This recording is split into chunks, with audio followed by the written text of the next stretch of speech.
আসসালামু আলাইকুম ভিউয়ার্স, আজকে চলে আসলাম একটি সুন্দর হাতার ডিজাইন নিয়ে। তো আমি আজকে একটি সুন্দর নতুন হাতার ডিজাইন করে দেখাবো। আশা করি আপনাদের সবার ভালো লাগবে। তো এই ডিজাইনটা করার জন্য প্রথমে আমি 1/2 ইঞ্চি করে দাগ দিয়ে মার্ক করে নিলাম। তারপর এখন আমি এটাকে সোজাসুজিভাবে দাগ দিয়ে নিব। হাতাটা কিন্তু আমি সোজা সাইডে কিন্তু দাগটা করে নিচ্ছি। এটা কিন্তু ডাবল পাস দিয়ে তারপরে কিন্তু আমি নিডল পয়েন্টে কিন্তু মার্কটা করে নিয়েছি। তো এখন আমি হাতার নিচের যে সেলাইটা আছে সেটা আমি প্রথমে করে নেব। তো এখানে কিন্তু আমি হাতার নিচে সেলাইটা করে নিচ্ছি। আমার ভিডিওটি যদি আপনাদের ভালো লাগে অবশ্যই কিন্তু আমার ভিডিওতে একটা লাইক করে দিবেন, আর আমার চ্যানেলটি সাবস্ক্রাইব করে দিবেন, আর পাশে থাকা বেল আইকনটি প্রেস করে দিবেন। তো এখানে আমি নিচের থেকে কিন্তু 6 ইঞ্চিতে মার্ক করে নিচ্ছি। তো 6 ইঞ্চির ভিতরেই কিন্তু আমি পট্টিটা লাগাবো। তো আমি পট্টিটার মাপ নিয়ে নিচ্ছি হচ্ছে 7.5 ইঞ্চি। তো দেখুন পট্টিটার নিচে কিন্তু আমি আগে ডাবল ফোল্ড করে একটা সেলাই দিয়ে নিব, দেন কিন্তু আমি পট্টিটা বসিয়ে দেব। তো আপনারা যারা নতুন আছেন অবশ্যই কিন্তু খুব সহজেই আমার এই ডিজাইনটি দেখে কিন্তু করে নিতে পারবেন। তো দেখুন এখানে কিন্তু আমি 1/2 ইঞ্চি পরিমাণ ভিতরে দিয়ে কিন্তু আমি নিডল পয়েন্টে যে মার্কটা করে নিয়েছিলাম সেই মার্কের উপরে কিন্তু এই পট্টিটা আমি বসিয়ে তারপরে কিন্তু উপর দিয়ে সেলাই করে নিচ্ছি। তো এখানে আমি 1/2 ইঞ্চি পরিমাণ কাপড় রেখে তারপরে ওটাকে ভাঁজ দিয়ে ভিতরের দিকে দিয়ে দেন কিন্তু উপরে আমি সেলাই দিয়ে নিলাম। তো এখন কিন্তু এটাকে উল্টে নিতে হবে। তারপরে দেন কিন্তু এটাকে অপর পাশে নিয়ে আসে তারপরে কিন্তু এটাকে সেলাই করতে হবে।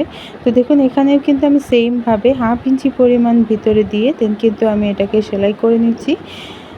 তো দেখুন এটা কিন্তু আমি লাস্ট পর্যন্ত ভালো করে ধরে তারপরে কিন্তু এটার উপর দিয়ে কিন্তু সেলাই করে দেব। তো এই পট্টিটা কিন্তু এভাবেই আসবে। তো এখানে যেহেতু আমি ডুরির লাগাবো তো এই জন্য মাঝখানে কিন্তু ডুরির জন্য একটা সেলাই করে নিচ্ছি, দুই পাশে কিন্তু ফিতাটা থাকবে। তো দেখুন এখানে কিন্তু আমার ডুরির ঘর করা হয়ে গেছে, মানে ফিতার ঘর করা কিন্তু হয়ে গেছে। তো আমি এখন এটাকে কিন্তু ভিতর দিয়ে একটা পিন দিয়ে কিন্তু এটার ভিতর দিকে দিয়ে দিব। তো দেখুন এখানে কিন্তু কিভাবে আমি দিচ্ছি আপনারা একটু খেয়াল করলেই কিন্তু বুঝতে পারবেন যে আসলে এটা কিভাবে দিচ্ছি। তো এটা আসলে বলে বোঝানো সম্ভব না। তো আপনারা দেখলেই কিন্তু বুঝতে পারবেন যে কিভাবে কিন্তু এটা ভিতর দিয়ে দিয়ে দেন কিন্তু আমি নিচ দিয়ে কিন্তু বের করে নিলাম। তো দেখুন এখানে কিন্তু আমার ফিতাটা কিন্তু ভিতরে দেওয়া কমপ্লিট হয়ে গেছে। তো ফিতার যে গোড়ার অংশটা সেই অংশটা যাতে কুঁচকে না থাকে সেজন্য কিন্তু ওটার উপর দিয়ে কিন্তু একটা চাপ সেলাই বসিয়ে দিলাম। তো এখন কিন্তু ফিতাটা আর লড়াচড়াও করবে না, প্লাস হচ্ছে এটা এখন টানলেও আর বের হয়ে আসবে না। তো দেখুন এখানে কিন্তু আমার কাজটা করা কমপ্লিট হয়ে গেছে। তো এখানে সামনে কিন্তু প্রথমে এই ফিতার মাথায় দুটা ফুল বসিয়ে দিব। তো দেখুন এটাকে আমি কিভাবে তৈরি করছি। এটা কিন্তু আমি 2 ইঞ্চি পরিমাণে লম্বায় আর চওড়ায় নিয়েছি। তো এখানে ভালো করে ধরে দেন কিন্তু এটাকে সেলাই করে নিতে হবে।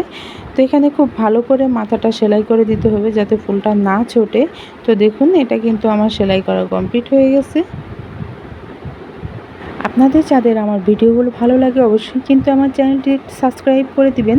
আর যদি এই ভিডিও সম্পর্কে কোনো অভিযোগ থাকে কিংবা কোনো কিছু জানার থাকে অবশ্যই কিন্তু আমাকে কমেন্ট বক্সে জানিয়ে দিবেন। আমি কিন্তু আপনাদের সমাধান করার চেষ্টা করব। তো আজকে এই পর্যন্তই। সবাই ভালো থাকবেন, সুস্থ থাকবেন। আল্লাহ হাফেজ। আসসালামু আলাইকুম।